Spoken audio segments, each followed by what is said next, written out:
One of the big misconceptions that I have when folks come into my office is that they believe, or they always question, whether a revocable living trust can be a tool for asset protection. They say, well, can that protect me if the state wants to come after me because I have to go into a nursing home? And the simple answer to that question is no. Hi, I'm Guy DiMartino. I am a Northwest Indiana estate planning and probate lawyer, and today I'd like to explain to you why a revocable living trust is not really an asset protection. So a revocable living trust, the way that you want to look at it, it's a contract. And if it's revocable, it's a contract typically between the grantor or settlor, the trustee, and the beneficiaries. And for most folks, they're all the same people when the trust is established. The person who settles the trust is also the trustee, is also the beneficiary until such time as they pass away. Can be set up differently, but that is typically the way it's done. These trusts are typically for probate avoidance, so you don't have to go to court should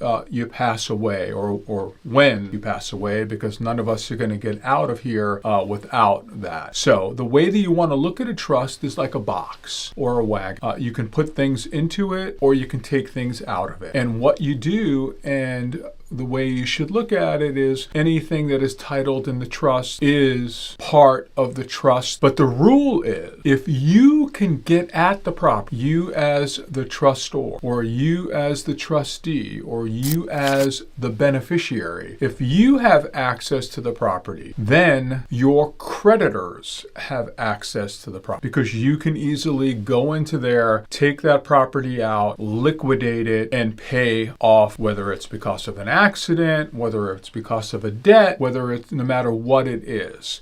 So revocable living trusts are not asset protection trust. The concept is this: if you want to protect your assets and you want to have your assets inside of the trust, you can't have access to that property. Somebody has to block your access to the property. And one of the ways that folks do it when they're trying to protect is they will have irrevocable trust. That means that the trust cannot really be changed and you don't have access to the trust. But if you don't have access, then you don't have flexibility. If you don't have access, you are given control to somebody else who will make the decisions regarding your stuff. That is for another video, but it's something that you really need to think about. If you want asset protection, then you're not going to have as much control. You're going to give up control to somebody else.